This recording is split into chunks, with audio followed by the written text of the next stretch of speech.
Happy New Year and welcome to EV Show Episode 2. Whoa. Episode 2? I'm Eric Hutchison, a co-host with... Michael Bream. Look at that. See, I gave my full name, Hutch. I'm learning. I'm taking English classes. You're doing great, man. Let's start off with just thanking our viewers, and we really appreciate it. A couple people tuned in, I think more than 4. We did have a few people, and there was a few comments as well. All constructive criticism. We try to pay attention to everything. Yeah, even the guy that just said, hey, your show's total shit.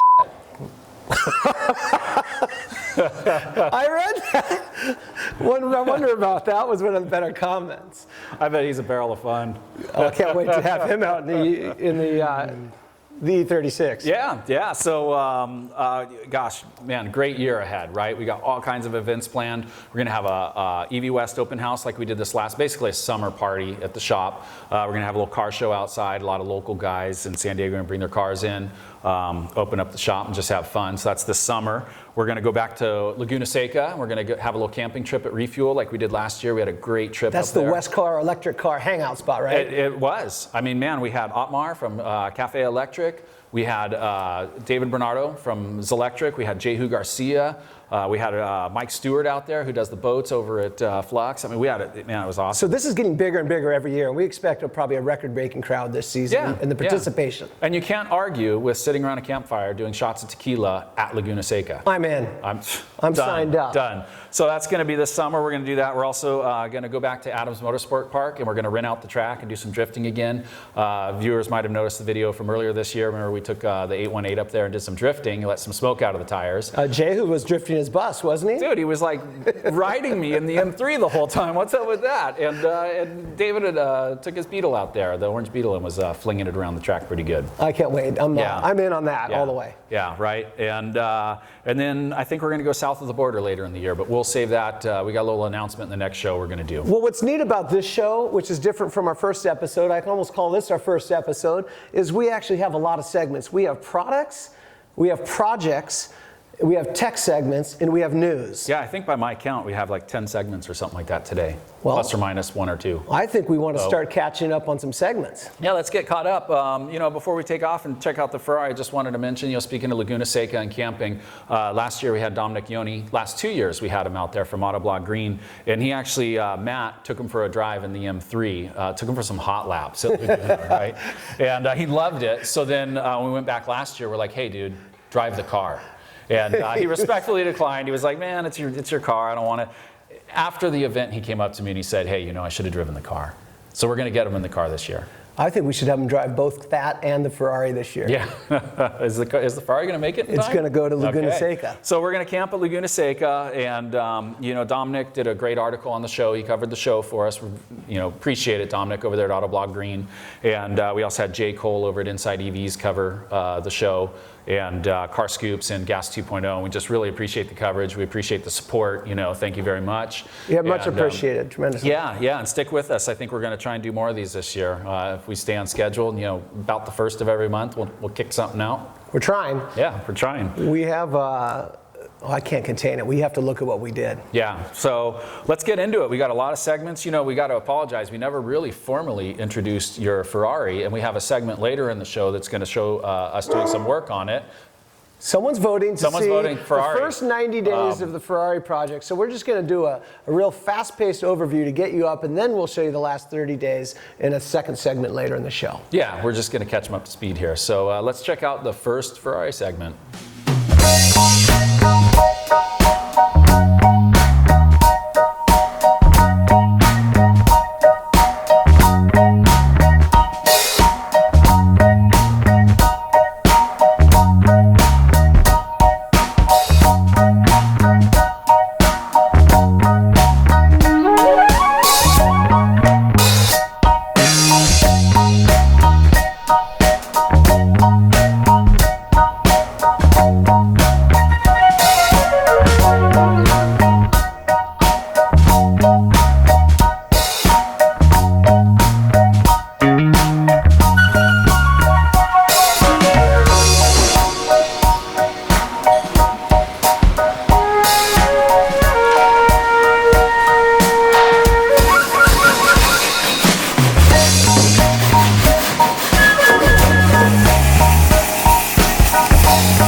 photos in the car.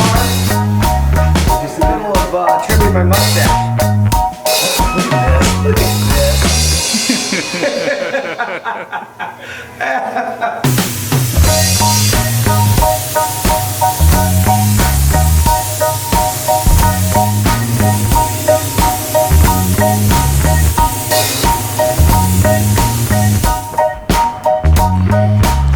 Right there, auto Google, everything on.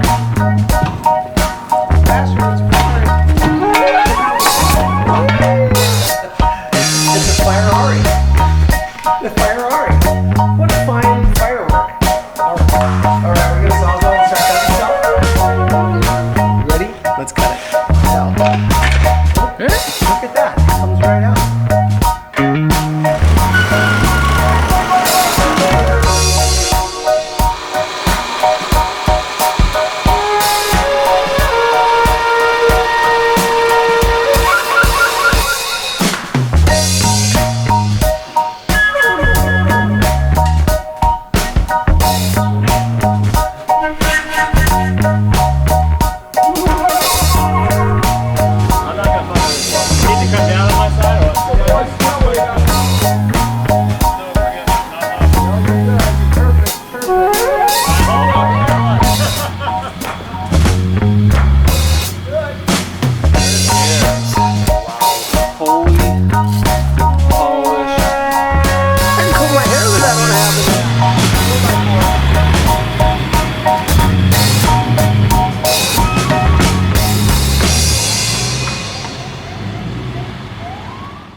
So, yeah.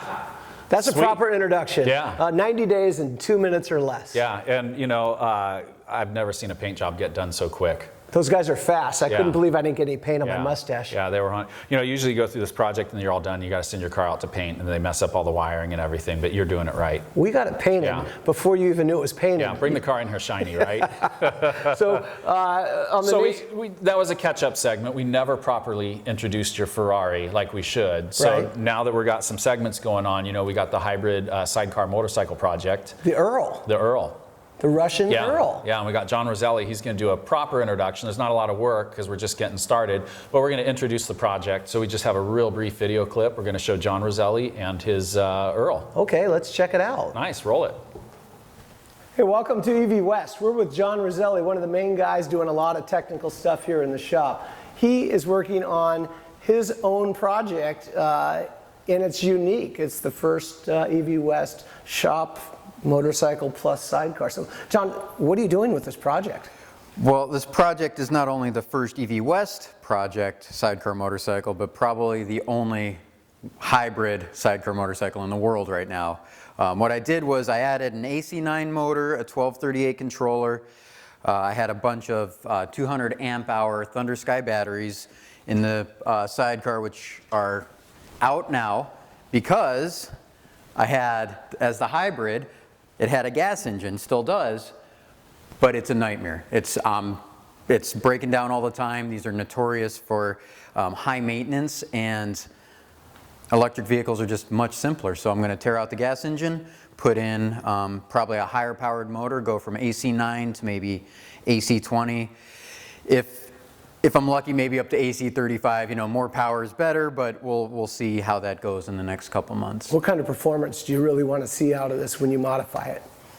Well, a lot. I want to get the best performance I can. I'm going to put in some 18650 batteries, 2 in series, 2 in parallel, and they're going to be about 110 volt. It's going to be a 110 volt system. So that should be a significant amount of power to throw some of the rocks out of the back tires. Oh, because it's a 2-wheel drive system. So right now the 2-wheel drive system's set up for the hybrid, but as soon as I make it all electric, I'm putting the shaft back in through the differential. So where are you going to put your girlfriend in this car? Well, now that I have a girlfriend and the Nicoles are no longer something to worry about, there's going to be enough room in the sidecar. The batteries are going to lay flat. The 18650s will leave enough room for a person or my dog or both, if I can really squeeze them in there. That That is awesome. Yeah, I can't it's wait gonna to fit see in the you sidecar. as you progress with this project, and look forward to seeing more segments in the future shows. Yeah, in the next few months, I'll show everybody what's going on with it and how it's progressing. Excellent. So there's the Ural update, nice and short, you know, just an introduction, wanted to show people the motorcycle. You know, those bikes, it's a knockoff of the original German one, the BMW. And in World War II, they had those two-wheel drive bikes, and they can make it through the mud and all that. Harley Davidson copied them. So it's rob and duplicate as a standard business R&D, model. Right, R&D. right. And after the war, you know, Harley took most of them back and destroyed them. And if you have one of these, you know, some of the GIs shipped them back and stuff. If you have one, they're worth a ton of money these days. But the style is timeless, and you can see that in the Ural. We can't wait to get that. This is going to be the first all-electric Ural. Yeah. Yeah. And it's going to be powerful. Yeah, and it's a hybrid now, so it's running on gas and electric, and John let me rip it around the building a little bit. It's a fun bike, man, it's fun. Well, I understand we have the first tech segment coming up now with Jehu, who's going to be talking about brake regen and technology. Yeah, Jehu played around with some transducers. He put one in his bus a while back and did a little segment on it, and you know, we'd like to improve the cars. And it improves the braking. The transducer gives you a variable regen, so it's not just a single rate. It's variable depending on where you are on the brake pedal. And actually, if you play around with the programming a little bit, you can really dial these things in to get you really good stopping distance. Well, he's an expert. Do you want to go see what he's done with his segment now? Watch him do some brake checks in the parking lot and have fun with it. Show it to us, Jehu. Yeah, take it away.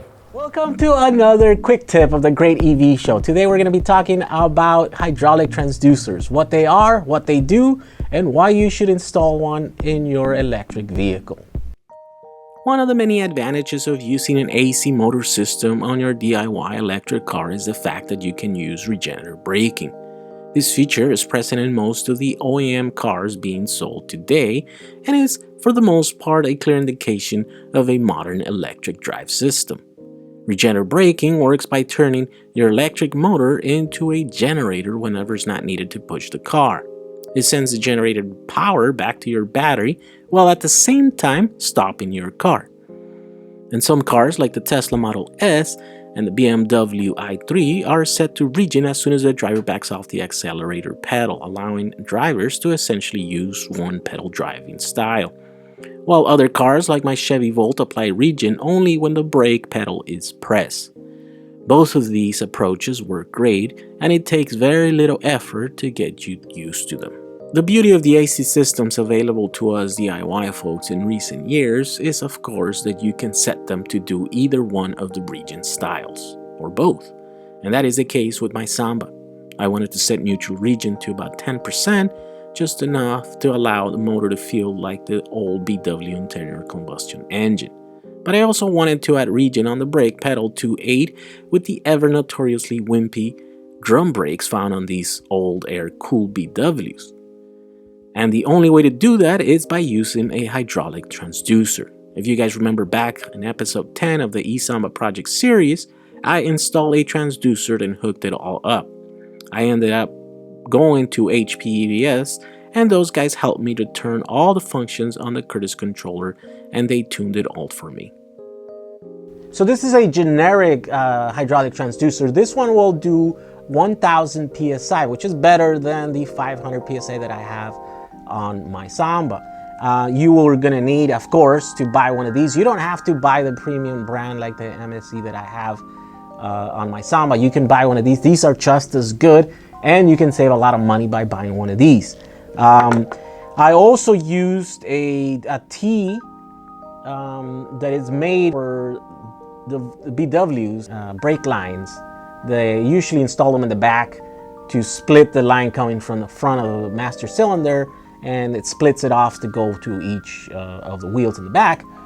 You can buy one of those, or you can just order one of these. These are going to be available at EV West, and as far as I know, they're about a couple of bucks, he said. So this is going to be a more affordable option for you guys to buy. And essentially what it does, it adds an extra port on your system so that you could screw the hydraulic transducer on your brake lines.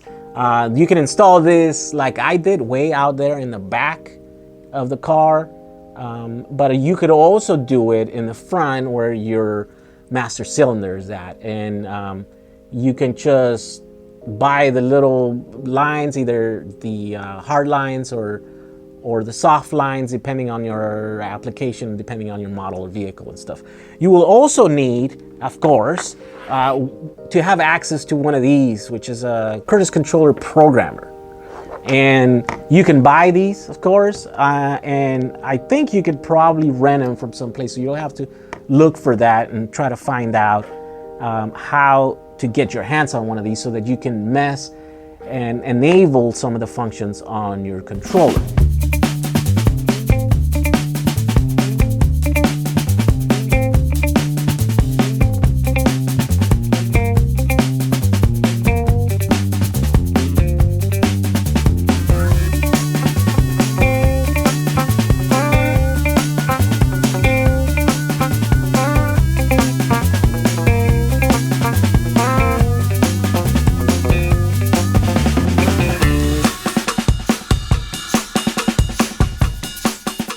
All right, we're gonna run through a simple setup using this controller.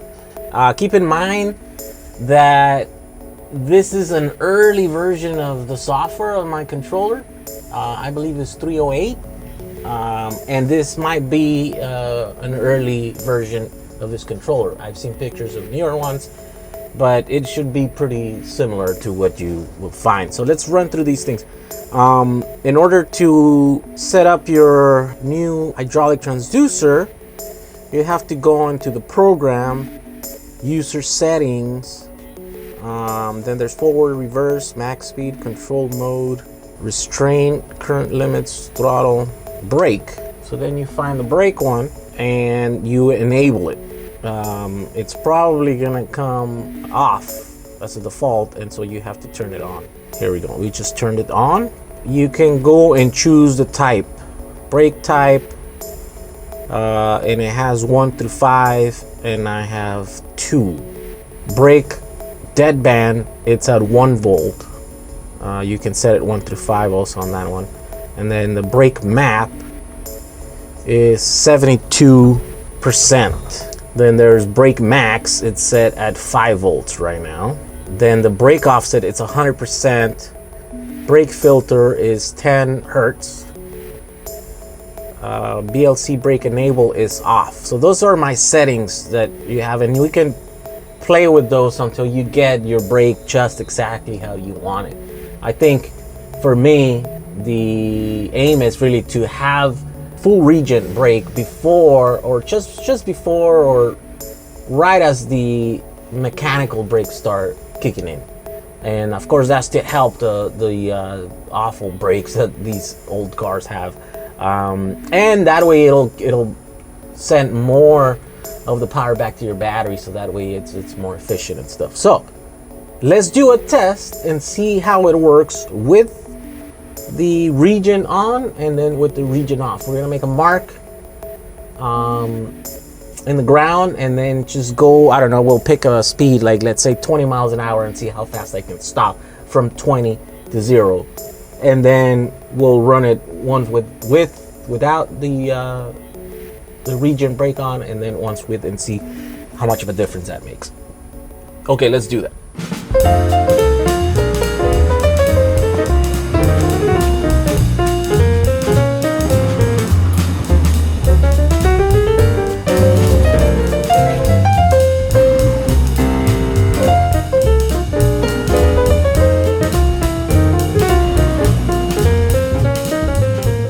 All right, the results are in. Out of the 3 passes, the best that we can get without regen was 16.5 feet, and with regen was 10.5 feet, basically. So you gain about 4 feet at that speed. But this is only, keep in mind that this is only going 20 miles an hour to 0. Regen usually works better at the higher RPMs. And then it starts tapering off towards the lower RPMs. So this makes a huge difference once you're doing 60 miles an hour and then you step on your brake. It really adds about the same braking force as the mechanical brakes. So there you go, guys. That's what a hydraulic transducer can do for you on your DIY electric car. Thanks for watching this month's quick tip. And now we go back to the studio with Michael and Hutch. So we got a new spec now, I guess 60 to 0. I want to see that bus go 60 to 0 on full regen. We want stop test measured out to the Yeah, we want to inch. see some high speed. We want to see some lockups or something, right? Oh yeah. Oh, and I got a new shirt for Jehu too. We have to tell. We have to surprise him. He was down here with his bus, and we were driving around, and he let me do some brake checks. And you know, I was looking at those Safari windows. I'm like, man, I could pretty much eject myself right out the Safari window. But his bus is great. It goes fast and it stops fast, and that variable regen's great. You know, we highly recommend if you're doing a conversion, put a brake transducer in your car, do the variable regen. It's almost like putting power brakes in an old car. It's great. Well, so this is the best part. The EV West event that's going to be at the Formula E Long Beach. Right. This is the coolest news. If you haven't got it, what people don't get is the E Formula racing is incredible. It's fast, it's quiet. You can even take a baby, since Mike's having his baby soon. And Mike's done a great breakdown of the Formula E and knows some really neat details about the drivers, who's in it, some of the history. So tell us a little about what you did with the Uruguay we're excited. race. We're going to have a little get together, right? We have Formula E coming to the West Coast in 2 months, and we're going to have a little EV show get together. We'll probably post up somewhere, put something online, maybe make an announcement in the next show, and we'll meet some of our viewers and hang out and watch Formula E. And to get a little bit jazzed up, they just finished that awesome race in Uruguay. I mean, right down to the wire again. So is this going to be like an EV? And your guy, Jean-Eric Verne, who just signed with Ferrari. Oh, test driver. You know, all I need to do is just put a little prancing horse on something, and you just get all excited. We're going to have a flash mob, EV West style, at the Formula E Long Beach. Well, Jean-Eric Verne, you know, he finished his Formula One, the season just ended, so he stepped into a Formula E car right out of the gate, gets pole position, and, well, we'll roll footage. I don't want to spoil the ending. Can we interview him for the next show? God, that'd be great. It'd be awesome. Yeah. We're looking for an interview from you. We're looking to track you down. We'll have our people get in touch with his people. Let's look at the show. Yeah, let's watch some Formula E. The highlights. Get pumped up. The highlights are awesome. All the red lights on, and we go green in Uruguay, and it's a great start. Look at that from Nelson Piquet Jr. Is he into the lead of the race on the run down towards the first corner? Yes, he is. Piquet Jr. leads. Second for Jean-Eric Verne. It's third for Sebastian Buemi. That inside line really was quicker. Piquet Jr., then Verne, then Buemi, then Prost, then Alguersuari, and I think Nick Heidfeld might have got past Lucas de Grassa. And then it's Jarno Trulli and Karun Chandok behind. A little bit of a lock-up on the inside, but nothing too dramatic. Jaime Alguersuari not troubling the apex of 17, but Piquet Jr. still leads as we go into the brakes through the chicane, and he is right up behind Nelson Piquet now. And don't forget, Jean-Eric Verne has the fan boost, so he could deploy that whenever he feels like it to give himself extra power. Here comes Bird, all by himself, disappointed Sam Bird walking away from his car, and that is a real shame. The safe try and get across to that side as quickly as he could, but it just wasn't quick enough. And look at the plumes of sand coming off. We're right by the beach here in Uruguay, and you can tell, can't you? In we come into the first corner. That's Michela Cerruti's rain light. We're getting a very nice close-up of, and Bird gets really slowed down, and there's Senna on the right-hand side. Under braking we go for turn one. That's Jarno Trulli in front of us, almost coming to a standstill. Look at it, look at the dust there. And again, everybody, little rub, but that was really about it. Yeah, covers the inside line. Oh, a little bit of a nudge. A little tap there just to wake him up. And look at these cars, nose to tail all the way through those fast chicanes. And they're fighting them too. This turn 13, big bump right in the middle there, but they're fighting the cars because they're trying to keep the momentum up. They're trying to save energy. Look at that. And there's the Qualcomm safety car deployed again to recover Antonio Felix da Costa's car. He looked back to the lead of the race. Nelson Piquet Jr. 4/10 of a second clear of Jean-Eric Verne through the right-hander of 13. Look at them see the moving. I mean, that's what we've been asking for, cars sliding around a little bit. Lap, he's really on a mission in the second Andretti car, but we go on board with Jean-Eric Verne, so close to the back of Nelson Piquet Jr. And Jr. knows it, so he covers the inside line on the way down towards the hairpin. As we'll see here, he'll sit in the middle of the circuit. Verne thinks about it, but he's not close enough. Look at that Sarrazin going through. 6-9. And that's allowing Matty Brabham to come through. We're hearing Jean-Eric Verne on the team radio telling his energy level. Oh, that's rude on Matty Brabham. Is that Sarrazin? Yep. Yeah, not cool. Look at that. Jean-Eric Verne is through into the lead of the race. It must have been down at the hairpin that Verne made the pass. Nelson Piquet Jr. drops to second place. Across the line then comes Verne, and they're lapping Karun Chandok. So Chandok's run into trouble. Here's the battle for second place. Massive lockup from Buemi. Is he going to get that stopped in time? No, he has to go across the runoff. Sarrazin up into 8th place. Race leader in the pits. Jean-Eric Verne is in the pits now. Meanwhile, Jarno Trulli is getting a little bit angry with Stefan Sarrazin. But here's the pit stop. So Jean-Eric Verne in. This is his first one of these pit stops under pressure here. First time he's ever done it. So it looked like Verne. Oh, here we go. It looks like He just got out of shape. He's already in trouble. The car was already broken. So yeah, he was being very, very aggressive on the defence, wasn't he? Bruno Senna going side by side and making a move. And oh, this is where it all went wrong for him. Not Bruno's fault at all, was it? What can you do? I think he did well not to damage it. Look at him hanging on to it there when it's crabbing. Still flooring it, isn't he? Good lad. And here comes Trulli looking towards the inside, towards 17. This is ambitious, Jarno. That's a brave move. Oh, not really sure what he thought he was going to achieve. Watch for Brabham now. Watch for Brabham. And here's what happens to Matthew Brabham. Oh, he's lost it on the way in, and this is going to hurt. Just overcommitted. The wheel's already broken. Look, we're stuck behind Trulli. Oh yeah. Just locked the rears. Oh, Brabham. Did you ever pick those gloves up though? Yeah, he'll need them. He'll need them. Cheap, yeah. So the safety car in this lap, and there's the Andretti car being hoisted spectacularly away. Later. There. Well, oh, and Buemi's out of shape. Does he keep that on the circuit? Coming through the first corner. Where's Buemi? Did he cut the corner? Did he shortcut? Doubtful. We'll have to wait. Down they come. Up here. Towards the second chicane, and Buemi's going again. He must have some sort of brake problem or regen issue further back in the pack. That'll be to try and get past Garcia. But through the final corner comes Sebastian Buemi. He's got Nelson Piquet Jr. right up behind him, but it's victory for Sebastian Buemi and Edams in the third round of Formula E.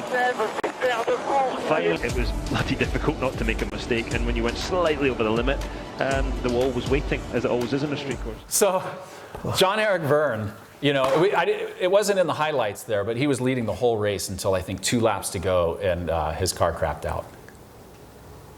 No comment. No comment. You know, hey, new technology, right? Yeah, but incredible. Yeah, incredible. And Sebastian Buemi there at the end. You know, maybe there's a problem with his regen. The guy's like locking up. There's no problem with his regen. The guy was just driving the wheels off of the thing. It's the tightest track. These guys are running so fast. Yeah. And kudos to Bruno Senna. He got 6th in that race, and he finally got some points. It's his 3rd Formula E race, and he managed to not get any points in the first 2. And you know, we got relatives of both Alain Prost and Ayrton Senna in this race, which, you know, if you guys are Formula 1 guys in the early 90s, I mean, you couldn't even say the word Formula 1 without Bruno and, Ayrton Senna and Alain Prost in there. I mean, those guys, they had one of the biggest rivalries in all of Formula 1 history. So what do you forecast is going to happen in Long Beach? That's what Oh man, lots of tire smoke, lots of drifting. It's going to be fun. Awesome. Fun. Yeah, absolutely.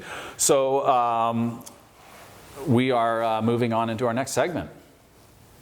Which is the ChaDeMo? Should we talk about ChaDeMo? Should we talk about quick charging? Yeah. I mean, if we're going fast, you know, part of the whole deal with an EV is getting it charged up fast. And a lot of these cars, you know, you take them home, you plug them into your wall box, and you have a 5 to 8 hour wait before it charges up. But we've got the level 3 DC chargers. Basically, the Tesla Supercharger is one of the networks, and we have another one called ChaDeMo. It's one of the most popular quick charging networks out there, and we can't take advantage of it yet.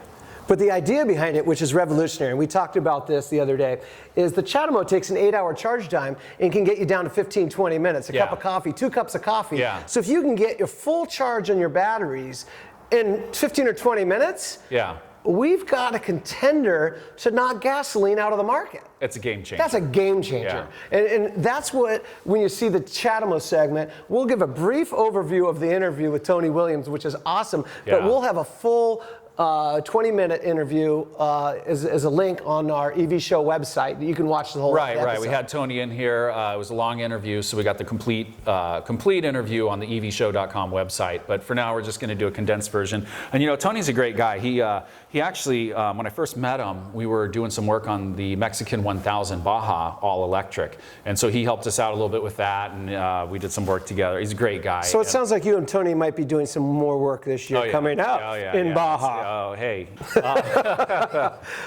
So back to this, just the game-changing nature of the charging. What's the evolution time frame going to be for these chargers? For their, when are they going to be readily available to where I could charge the Ferrari in 20 minutes and get my 100 miles back? Right. So I could leapfrog to LA until we have the new battery tech to get that up to 300 miles. I thought you were going to put it in terms of cups of coffee again. Do you notice how you do that? That's a you know what? cup of coffee. It's going to be more cups of coffee because they're smaller, but it doesn't matter. The consumption's going to be the same. We do take viewer feedback seriously. I can get a smaller cup. Somebody told you that you need a smaller cup of coffee. I hear it. And we delivered. It's voting. Yeah, you got a smaller cup of coffee. It keeps barking. Yeah.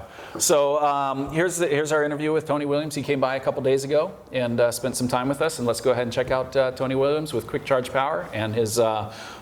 He's got it working in the car right now. Let's look at it. So he's running around charging up with ChaDeMo. Let's see it. All right, well, today we have a special guest. We have Tony Williams of Quick Charge Power. Hey, thanks for coming by. Thank you for having me. Yeah, Happy New Year to you, too. And Happy New Year, yeah, it's getting to be that time. Yeah, we met a couple years ago in the EV space, and you've been doing the BC to BC rally, British Columbia to Baja California. Yeah, we did that for 2 years, 2012, 2013. We haven't yet done a 2014 version, and we probably won't. But we probably will come back in 2015 and do it again. Oh, good. Oh, good. And something will make it easier this time around. Well, we hope to have for the next rally on at least the Toyota RAV4 EV a full production capable ChaDeMo plug, much like this one right here. And we currently have 2 prototypes running, and we're getting the bugs out of the software and the firmware, and the prototypes are coming along well. Here in the next month or so, we will have another 6 to 8 cars that will join the alpha test. We hope to move on to a beta test about late first quarter of this year. I mean, this is fantastic news. So basically, you have the RAV4 that Toyota was a little short-sighted on not putting a level 3 charge unit in it, even though it has one of the larger packs of all the EVs on the market.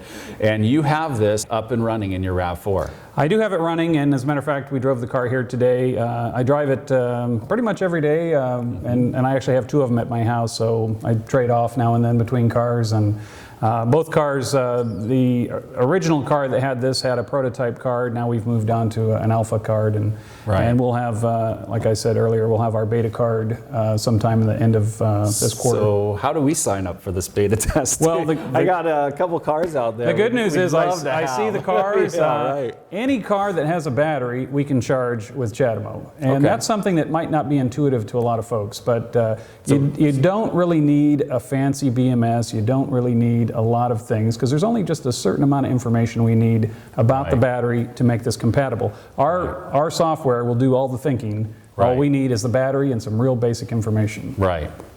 Okay.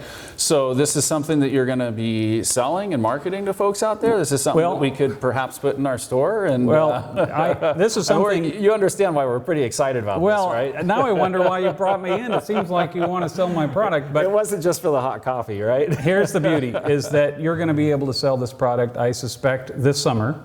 Wow. And by this summer, we will have all the bugs worked out on both the Toyota RAV4, which is a fully Tesla-powered car that most folks might not know uses the Model S. Tony, when we first met, he actually let us drive his car, and we did some pretty healthy burnouts. That's right. Now I remember. Yeah. EV style, right? Well, first we took the BMW out, and I think you introduced me to what a real EV could do. And I said, well, I don't think this RAV4 is that bad. And then we went out and annihilated the tires for a little bit. All safely, of course, and not on public roads. That would be illegal. Streets. We rented the track. Yeah, man, I am just really looking forward to this summer. We'll put them in the store. We'll put them in some cars. Sounds good. I'm going to go to your website and sign up for the beta test, alpha test. Yeah, we'll like I say, we'll be conducting that shortly, and we'll hopefully have it ready this summer. Right. And you have a show coming out. I do. We're going to start. It's not going to be quite as fancy as your show because I don't have the beauty of this fantastic shop to work in. But we're just going to have a show that's going to be real specific to the electric vehicle industry. It's not going to be We're not going to get into a lot of other subjects, specifically electric vehicles that are production ready. Right. So, nothing that not we conversion. have. Nothing you have. No conversions. No equipment. It'll be specific Well, we'll to just keep cars. cross-pollinating. You can have us on your show. We'll beautiful, send yeah. Hutch over. Yeah, and we're going to call it simply EV Critic. Oh, there you go. So it's everybody loves a critic. And it's something that I felt that we were lacking in the industry because early on I was involved with the Nissan Leaf, and we had some issues with that vehicle. And I found very quickly it was difficult to find people who would be critical of it, who were proponents of electric cars, because everybody was so afraid to shake up anything because we were so worried that it might stop electric vehicles. And quite frankly, the opposite was true. If we didn't get that car right, that was going to stop the electric most cars. outspoken critics are the biggest fans because they just want to improve it, but it's often misunderstood. So yes, I got a lot of criticism, and I thought, boy, a lot of criticism. Yes, I guess I'm a critic. Just play off of that, right? Well, thanks again for coming out again. You know, I think 2015 is just going to be a great year. It's going to be a fantastic year. It really is. I mean, there's so much good news that we've got going on, and thanks for coming by. We really appreciate it. We'll keep you guys posted on his project. Check him out at EV Critic, and hey, thanks for joining us. Thank you. We'll see you. All right, so that was Tony Williams, and you know we had to condense that interview a little because we got such a long show today, but the full entire interview is on evshow.com, so you can go by and check that out. Yeah, look forward to seeing the ChaDeMo develop and get into more cars this year. Yeah, and you know we dressed up the website a little. We have show links now, so any of the products, any of the segments that we cover in the show, we actually have a link, and you can make it easy and just click on it and go for it. All right, now... Yeah. Well, you know... this is a community effort. We can't do this without our viewers, and we had some wonderful viewers send in some great project information, a lot of cars that they're working on and stuff like that, and one just really stood out. So this is going to be our Project of the Month free giveaway, and we're going to give away subscriptions to ChargeDV magazine. And yeah, they were nice enough to help out. They gave us some free subscriptions to give away. So this month's winner is Al Swackhammer. Oh, and he got a great Auto Union video, and we're going to show that segment. What are you doing over here? I'm reading one of the best magazines ever. Okay, just making sure. That's, look at some of this EV material. Wow. So Al Swackhammer has an Auto Union car, and a lot of guys don't know this. You know, this is Audi was a formation of 4 different auto companies that came together, and they started making cars under the name Auto Union, and you know they since have turned into Audi. But Audi in Germany actually went and covered Al's car. So I know we got some pictures of it up that we're going to run, but we're going to run this short video that was produced by Audi of Al's car, and it's just awesome. He's up in the Northwest, up in the Seattle area. It's a great area for EVs, but yeah, let's check Al it wrote out. into us and we talked to him. What a great guy. I don't even think, he was just being nice. I don't even think he knew he was, he won. So Al, if you're watching the show, you won. Yeah, we surprised you. You didn't know you were on the show either, Al. Yeah, and if you would like to have your car submitted for Project of the Month, go ahead and email us at giveaway@evshow.com. Yep, and look below. Yep, giveaway@evshow.com. Send us pictures of your car and your project, and we'll take it from there. We're going to review them all, and we're going to give away ChargeDV every month. Winner, winner. Chicken dinner. Let's see Al. All right.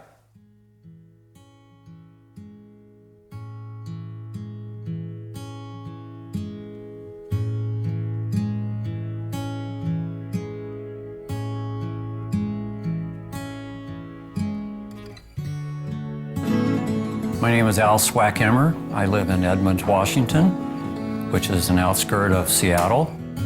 My first love with Audi was due to the Quattro.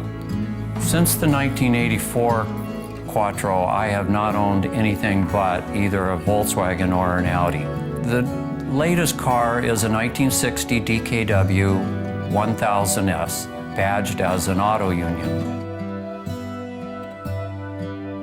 It was a love at first sight.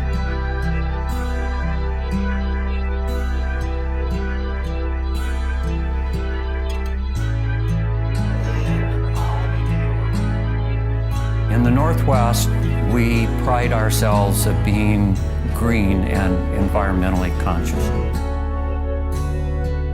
So I decided to make it an electric car.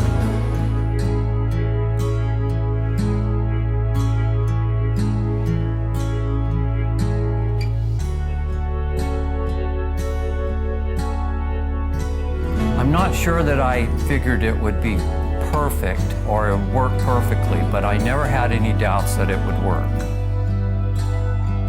I'm very attached to this car. I know it like the back of my hand, having taken it completely apart, massaged it, and put it all back together.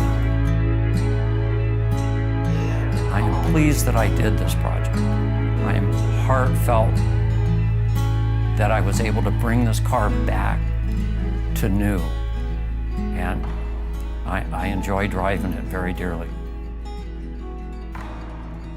And I am Al Swackhammer from Edmonds, Washington. Thanks, Al.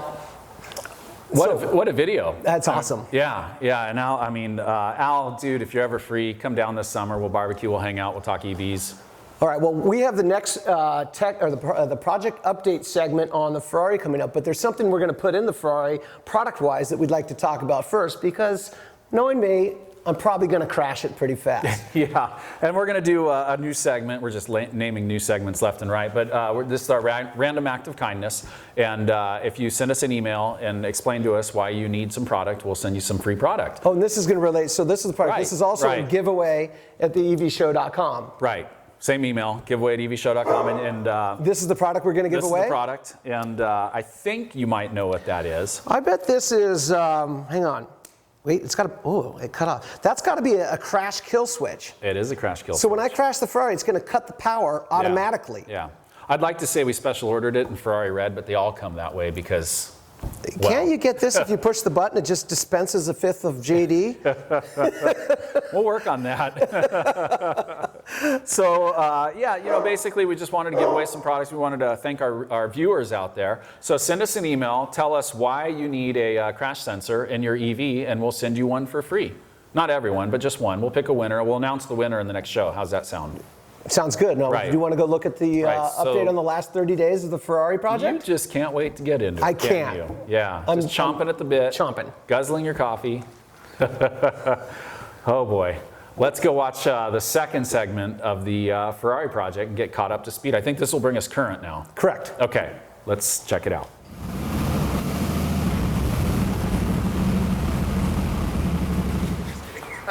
Yeah. Here we are for the first update on the Ferrari project in the field. We are at SRD with Justin Herman, who owns the shop. This is a known, renowned Baja fabrication racing shop. Two-time winner, Baja 1000, Justin Herman here. Thanks for having us out. Yeah, no problem. Glad you guys could come. Well, this is going to get exciting. We're, for the first time, going to start showing you what we're doing to the Ferrari to fabricate it to get ready for the triple engines. Justin's going to walk through some of the specific improvements that we're doing that are going to be of interest to you guys. So, are you fast? The fastest. All right, let's get after it. Cool. So here on the 308 Ferrari, we've got our G50 Porsche transaxle, and we've actually turned it around and mounted it upside down, which is something that factory Porsche race cars actually do. The cool thing about this transmission is, being an off-road Baja shop, we were trying to figure out a cool way to mount this thing and make sure that we got it square in the chassis of this vehicle. Conveniently, the same CV joints that we run in an off-road race car are the same CV joints that a Porsche G50 transmission runs, which is just a simple 930 German CV. So we used a couple old casings off of our race car that weren't any good to us anymore, and CNC'd out on our plasma table a couple brackets to where we could support the transmission just temporarily off of bolting some old CVs to the car. Setting it on this cross member here and making sure that the transmission was perfectly level and square to the car. What we did find is that when we wanted to put the transmission at the right angle to make the bottom electric engine miss the front cross member, is that we were hitting the back cross member here. So we had to remove this middle piece, design these brackets in SolidWorks that get a top and a bottom plate installed on them and welded back together. Came up with the perfect solution for our angle problem. We also are running the Patrick Motorsports shift kit on this thing, so we had to make a short nose version of this transmission. Along with when we took this off to machine this down shorter, we made a quick little drawing of the bolt pattern. So now we're going to take this bolt pattern of the nose cone and reverse engineer it, put it back in SolidWorks, and we'll CNC out some brackets that look similar to this, and we're actually going to hang the transmission from some polyurethane bushings that are going to mount over here on the sides of the frame with a tubular cross member. So here on the front of this 308, we got the front battery box right here, which is going to hold 24 of the 48 total batteries on this vehicle. It had a little bit of crunch damage. So the red is what was original Ferrari, and obviously the raw steel is what we're putting in now. The Xing down here below is to reinforce the front where our new Euro bumper brackets are going to all attach. And the angle iron pieces here and here in the back up over the sway bar are what's going to actually hold the battery box in and keep everything secure in the front. All right, so Justin's helping solve the problem with reducing the weight of this car. For the EV, we want to lose as much weight as we possibly can. The first place we started was with the bumpers. The USA bumpers on this car are incredibly heavy, puts a lot of load on both ends of the car.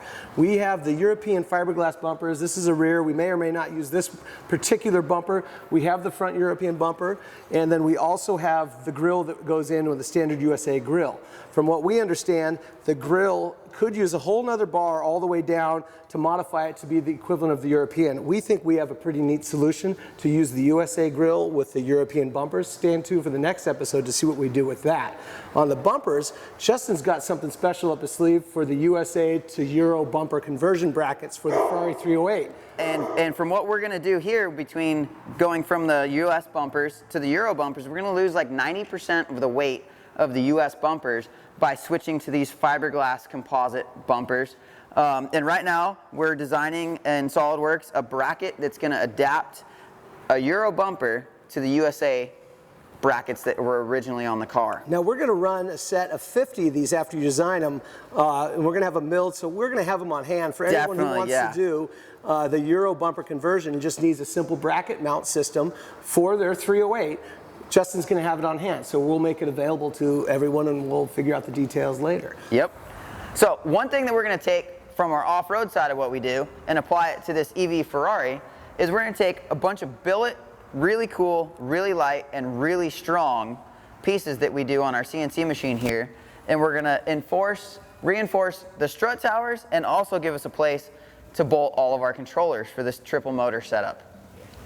Hey, now you've seen what Justin's doing here at SRD in phase 1 of the fabrication. So next show, we're going to see some other fabrication. What are you going to do in the next show that we're going to look at? Yeah, next show, we're going to start on a lot of the billet stuff. We'll introduce you to David, our full-time CNC machinist, and we'll start making some cool stuff out of some aircraft aluminum. This is going to be awesome. So this car's going back to EV West, where we're going to put the 3 electric motors in and have some more footage for you the next show. So you and Justin are like two peas in a pod up there. Oh, I like that guy. He's fast. Yeah. Maybe we'll have him down here and do some more segments. His fabrication skills are insane. We're going to show that. We're going to have some of that definitely in the next episode. When he carves out where the controllers are going to be in the arm. That was a sample that he had from the front end of a Baja truck. So when it jumps 10 feet in the air and it lands, it keeps the frame from folding in and it goes across the top of the motor mount. It's incredible. This jumping and crash sensors. It's a theme. It's a theme. So that Ferrari's coming back to you. It's going to be in your lap, Mr. Engineer. I can already see it. We're going to have to program the power out of that thing. We'll give you half of one of those motors. How's that sound? So we are going into, I think, the Faro Arm technology that you have in the shop now. Oh, right. So, this is great because this has come in handy. We're going to use it in the Ferrari because we're doing a full custom motor mounts and everything kind of from the ground up. And we picked up a piece of equipment recently that really helps us out with this. I mean, gone are the days of us cutting out cardboard templates and all that stuff. So you've got this. So let's take a look at Michael's segment on the Faro Arm. Yeah, we're going to measure up a 1975 Alfa Romeo Spider bell housing. Let's check it out. Okay, so a little behind the scenes today. We're going to demonstrate our Faro Arm, otherwise known as a coordinate measuring machine. It's a device that's used to basically scan, digitize a solid object in 3D space, and then import that into some CAD/CAM software, and then we can use that file to actually manufacture our parts, or in this case, our motor adapter plates. So here I have a bell housing from a 1975 Alfa Romeo Spider, and we're just going to take some measurement points off of it using the surface probe here. Now, these machines have become real popular in the past 10 to 15 years, and especially more recently, the laser version of this machine. They are quite expensive, and they're designed to do a little bit more surface modeling, complex curves and things like that. So we use this device because it's very efficient, it's very fast, it's extremely accurate. Accuracy's far below 1/1000th of an inch, so better than anything we need. And we just like to keep it simple and quick because that helps us control the pricing of our products and the things that we make here, a lot of the work. So anyways, I just want to show you how we're going to do this real quick. I'm going to do it in real time because I think we can do it quick enough that it won't be too boring, and it will kind of show you how quickly we can scan these and how accurately. So the first thing I'm going to do is I'm going to draw a surface plane in space. If you remember from your high school geometry, 3 points determine a plane. So I'll take 3 points kind of far apart, and that determines our plane. So now I have our plane in our system. I'll pull it up there. There's our surface plane representing our bell housing. The next step, I'm going to find shaft center, and then I'm going to do the diameter in the center of all of these holes going around it. So I'm going to go ahead and do that now. Pull that up. Tell the computer we're going to do circles. And again, 3 points determine the center of a circle and the diameter actually. So we got that in there, and I'm just going to kind of follow it around. Just pull 3 points off of each one.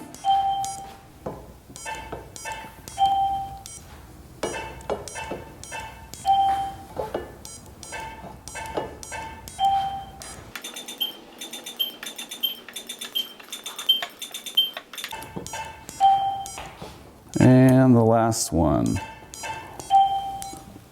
So there we go. We got all of our points now, the circles and the diameters. And we're just going to go ahead and do the outside pattern, and then we'll finish it up. So you go ahead and do a freehand draw here and tell it that we want our surface plane. And there we go. And I'm going to start at the starter and run it around. Now this is a cast object, so it's got some seams and some little rough pieces in here. And I'm not too worried about that. We're trying to get the general shape, and then later on in SolidWorks we can go through and kind of smooth a few of the things out and some of the cast seam lines and whatnot. So I'm just going to go ahead and start it right here. And just run it all the way around the outside. Redraw that little bugger.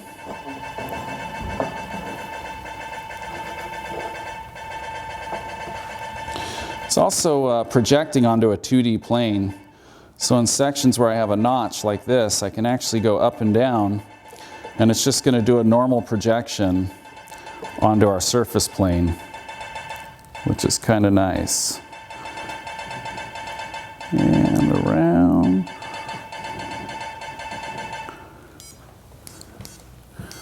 And there we go. So there we are in a 3D space. Let me remove the plane here. It'll be a little easier to see. And we'll turn you off. I'll redraw it. And so there we go. There's our pattern. So we can take this pattern now, highly accurate. We can drop it into SolidWorks and create a file to actually machine our aluminum motor adapter plates, our transmission bell housing adapters. And we can do that real quick. I just wanted to show you in real time how quick and easy it is and the degree of accuracy that we get from this. So thanks for joining me for a little behind the scenes tip today, and we'll see you next month. Hey, great job, Michael. I love how fast you work. Hey, I'm right here. Oh, sorry. Let's redo that. No, this is great. Keep it rolling. Are you kidding? You know, you're like a robot. You've been coming over to the house, watching me at my dining room table, getting this thing set up and running. But you work just as fast as you did on that. I can't believe how fast you touch the dots all the way around and model things. I worked like you when you're on coffee. It's true. I don't know. I'm going to ask what kind of coffee you drink. Yeah. Well, anyways, great device, great time saver, and more than anything, it's accurate. It's highly accurate. So no more of this cardboard template stuff, right? And you're going to use that on the Ferrari, right? Yeah, you know, if you pay me enough money, I'll use it on the Ferrari. God, it's getting tough around here. It is getting tough. Let's look and see what Matt's got, because Matt's in our show, and he's going on the technical segment with joining the twin AC76s for the Postal Jeep project. You're not the only multi-motor project in town. I don't like to think like that. Yeah, okay. We got Matt. He's doing a dual motor setup, 2 AC76s by HPEVS, and we're putting them in our 1978 Jeep DJ5 right-hand drive postal truck. I know you're going to put on the outfit later on and deliver some mail. You don't take any convincing for stuff like that. Oh no, it'll happen. Oh yeah, he's It'll going to happen. deliver mail. And so we're going to do some project segments in the future, putting the motors in and bolting it all up. But for now, we're just going to show how we put the motors together. Matt, take it away. Hi guys, Matt Hauber here with EV West. Today we're going to couple up two AC76 motors. Each one is putting out a peak of 170 foot-pounds of torque at 90 horsepower, so that's going to give us a total of 180 horsepower and 340 foot-pounds of torque. This is going to be our first direct drive application that we're doing here in the shop.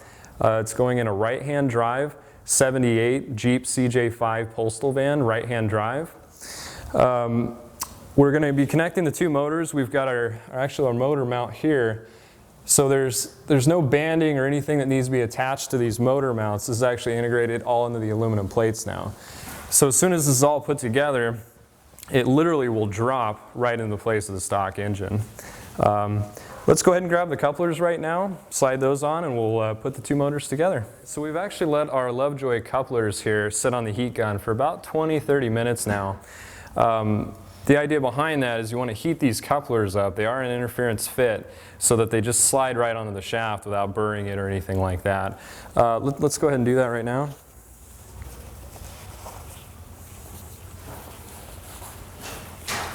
And once the coupler goes on the motor, you got to kind of tap it on pretty quick. So I'll get it started here. Oh, that one actually went on pretty good. So that bottom's out there. Let's go ahead and put on this other side. Now these couplers would not even get started before we heated them up. So this just kind of gives you an idea of the expansion, what happens there. So that one went on a little bit tighter. That's kind of what you want, but again, before we heat these couplers up, you actually couldn't even slide them onto the motor. So let's go ahead and tighten down the set screws, and then we'll put the two plates on and assemble the two motors together. It is a good idea. You want to just put a little tiny dab of Loctite on it. You don't want to put too much on here. Otherwise, you won't be able to ever get this thing out if you have to. Just a little tiny dab of red Loctite.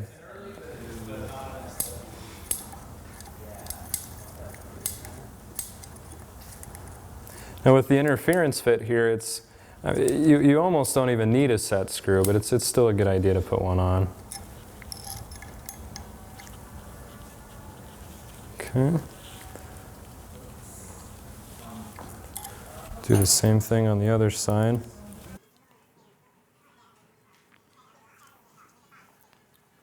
And these couplers are pretty hot, so we'll probably let them cool for just a second before we put the rubber dampener that goes in between the two. It's a high temp dampener. It'll probably be fine, but just be on the safe side there. So now that we have our two Lovejoy couplers mounted to the motors, our set screws are set. They've kind of cooled down a little bit. So let's go ahead and put this, this is the rubber dampener that goes in between the two. It's just a little spider, I believe is what they call these. You just set that there, and that's essentially it. This other one will go right in between these ears. But first of all, what we need to do is we need to bolt the two sides of the plates onto here. So we'll just start with this side here. We found with any of these flat taper head bolts, socket caps, it is a good idea just to put a little bit of anti-seize on the head. Otherwise the steel and aluminum kind of becomes its own little Loctite, and you end up drilling these out if you ever have to take them off. So let's go ahead and just put a little dab of that on all four of these. Doesn't take much, and you don't want to put them on the threads, just on the head of the bolt to keep it from seizing up.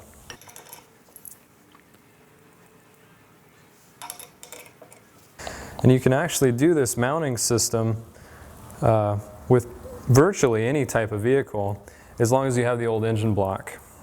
You can do a 3D model of it and make your own mount purchase, just like what we did here to match the Jeep original mounting locations. So let's just go ahead and throw this up here. I'm going to go ahead and start with this side actually. This one has to be located. Again, so we'll just take all these bolts out, put a little bit of anti-seize on the head of the bolt, just at the base.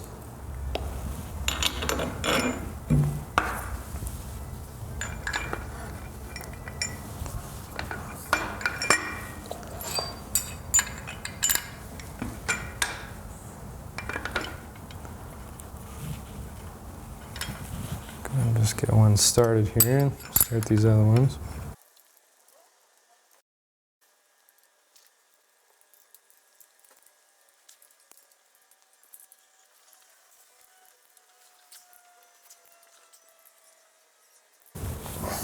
Okay, let's go ahead and torque up this other side. All right, so one of the things you just want to make sure you don't forget is go ahead and put these bolts in before you mount this plate to the motor. As you can see, you can't put them in afterwards. So we've got our rubber dampener in between the two. Let's go ahead and slide these two motors together.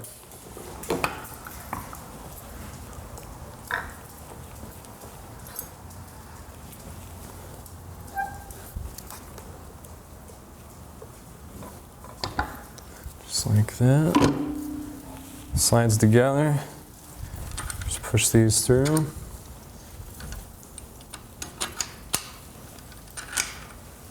There's 6 bolts on this.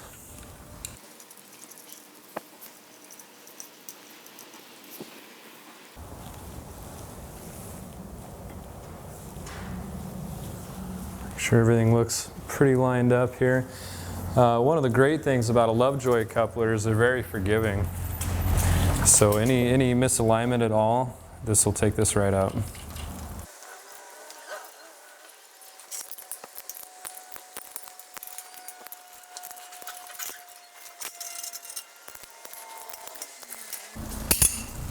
Well, that's looking pretty good. This application in our Jeep, we are going to go ahead and go with a direct drive because we are using the AC76. They offer a lot of torque, and you should be able to get away with it on a nice lightweight vehicle like what we've got. Let's go ahead and put the rubber mounts on each one of these sides and get it ready to drop into the Jeep. It is a good idea to try to get new rubber mounts if you can, rather than try to reuse your old ones. In this case, they were pretty old, saggy, oil soaked.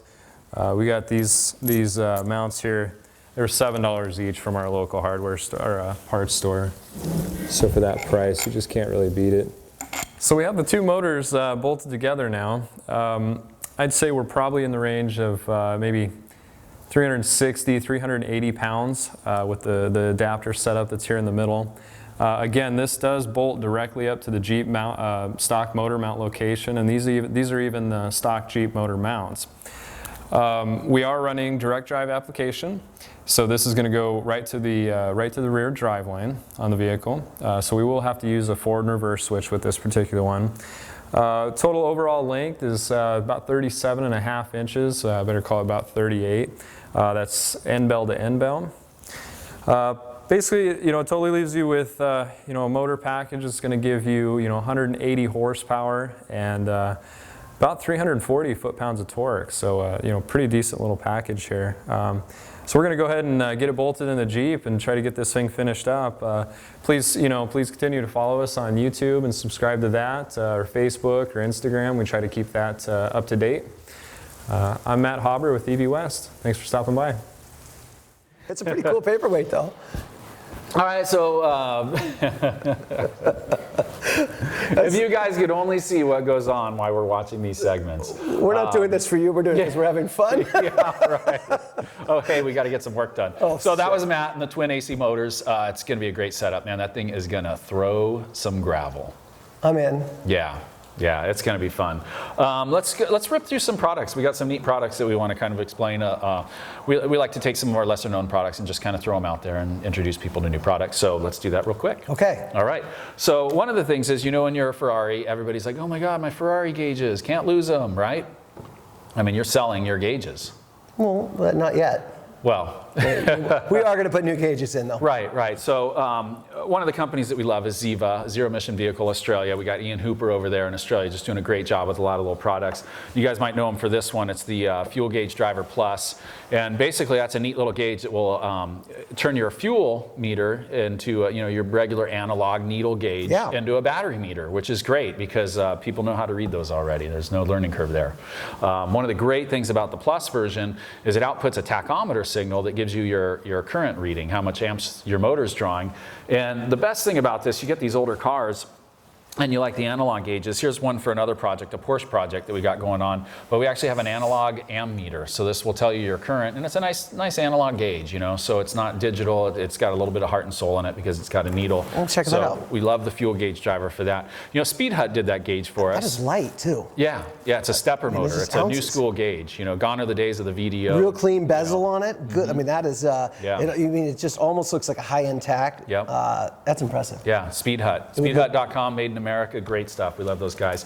So some of his lesser known stuff, you know, we had the pedals, the throttle pedals in the last episode, last month, and we failed, you know, we have the smart pedal, which is a great pedal. They're highly accurate, they're much safer than the resistive type pedals in the older legacy systems. And Ian makes a digital pod adapter, so you can hook this up to your older motor controller systems, and they make them compatible with the newer pedals, which is nice. And he's got a built-in 5-volt power supply, which is killer. And we found a little hidden feature in this pedal, this was impressive. This was the Smart car pedal. the smart car electronic and that's pedal. full throttle. And see, there's full throttle right there. Yeah, but we got a little hidden feature. Turbo boost. Yeah. The launch. Yeah, who knew? Yeah, so, and we can program that in. It's a nice little kind of hidden thing in there. And what does that do? That allows you to just go all out beyond programming. Does it supersede programming in the car? Well, it depends on what throttle level you program it to, but it's definitely turbo mode. So you could scare someone. I hope so. Otherwise, what's the point? I love it. Right? Okay. Right? And then this is kind of like a little bit of a mini lifesaver. This is the 12-volt low voltage cutoff. And what happens is when your 12-volt battery goes below, you know, when it's low and it goes below 12 volts, this will actually disconnect it from the rest of the system. And when you come back to your car, you can connect these two terminals here with a momentary button, and it will turn your battery on for 10 seconds, giving you just enough time to actually start the car. You don't really start an electric car, you turn it on. You'll turn on your DC converter and it will charge up your battery and away you go. But this is a real lifesaver. A lot of the electric cars tend to be second vehicles for people, so they don't, sometimes they don't get driven all the time. Right. Yeah. Okay. And you know, the hilarity in all of this is that we're doing these, you know, badass electric vehicles, lithium-ion battery packs and everything, and most of these cars still leave here with a 12-volt lead acid battery. Yep, Yeah. I've seen it. Yeah, terrible, terrible. And then our final product is the E-Stopp. Oh, we're going to see John Rosselli demonstrate that installation in the mail truck project. Yeah, we put one already in the mail truck, and I know we're going to do one of these in the Ferrari. You know, something important to mention, you know, electric cars, they don't have compression braking. Right. And they can roll down a hill, ruin somebody's day. I could get out of the car, walk away, and see the Ferrari going all the way down the hill. Oh, backwards. yeah, especially with you.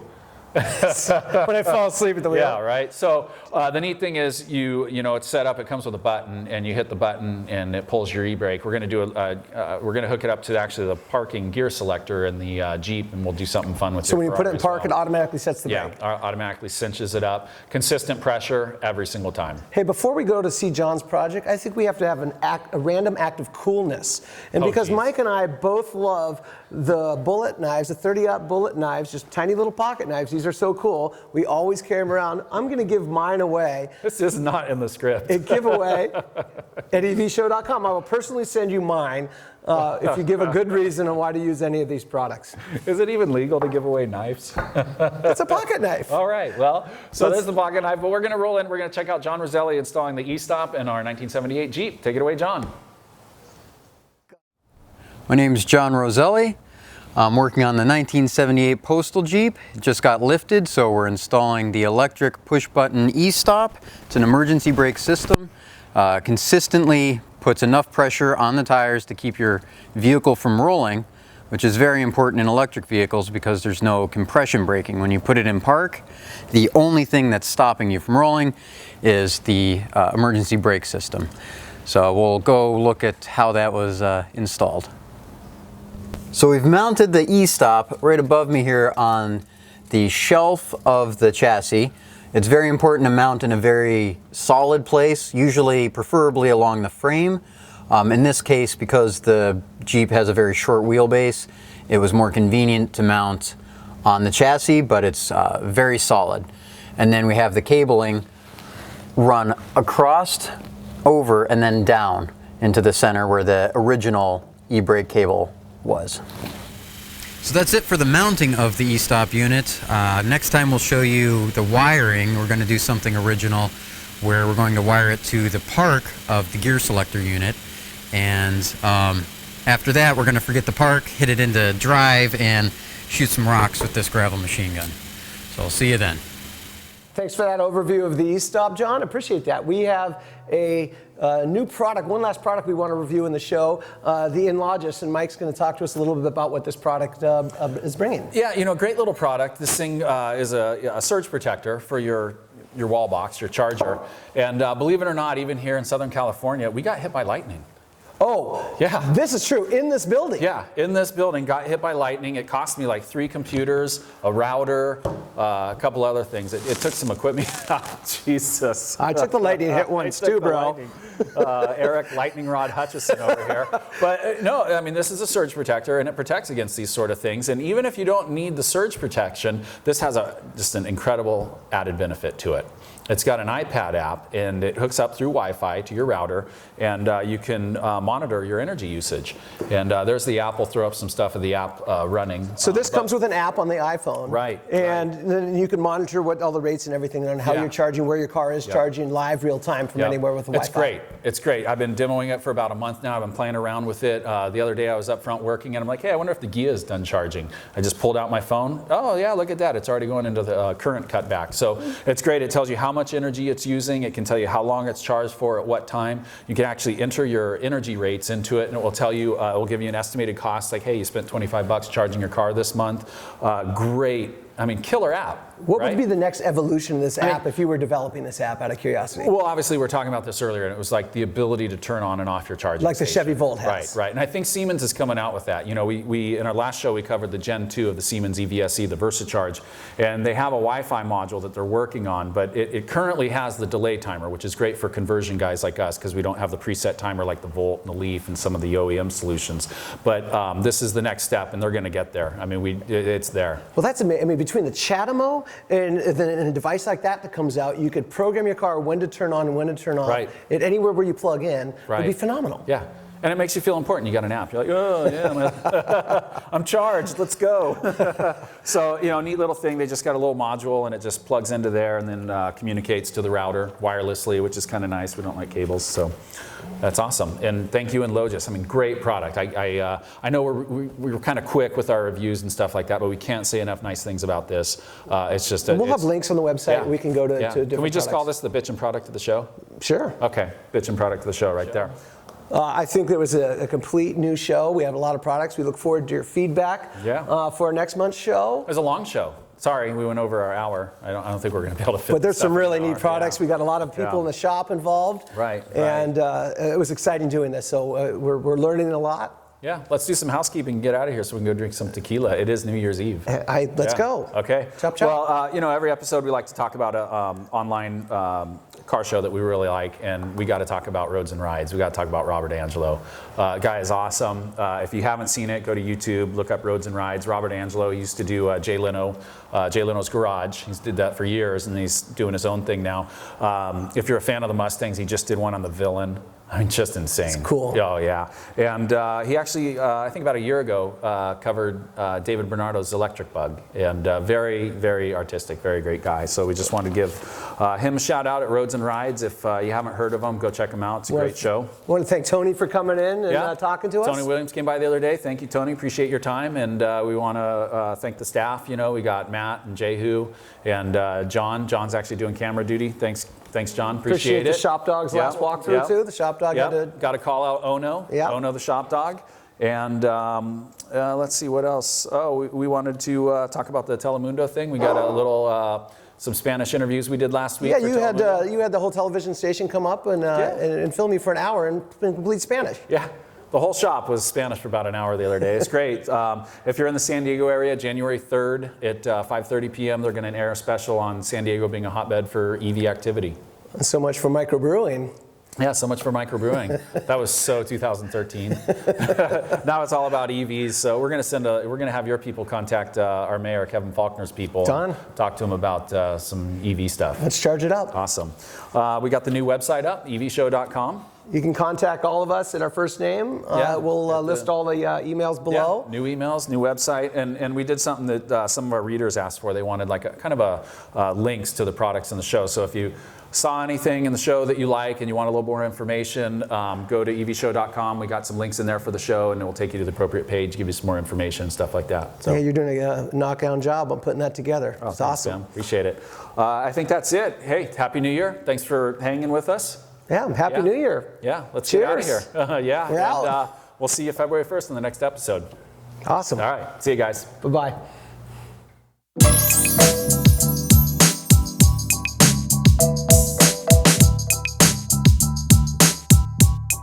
Oh, it's recording right now? Okay. Oh, it's recording right now. You mean right now. Okay. Ow now, brown cow. Test. Are you recording? Right now? Okay. Nah, it. We're good. Should get some technical specs on the coffee mug here. We might as well use the big ones on my cup, huh? Yeah. Yeah. Bro. Another solution, and thank you, Shop Dog, for voting. Dude, this guy's selling the steaks right now. What? Hey. All right, so let's hang on a second. We'll have to cut that and paste it. Hang on. And Hutchison idiot, can't remember lines. The triple motor selection. So we're gonna stuff a banana in my face.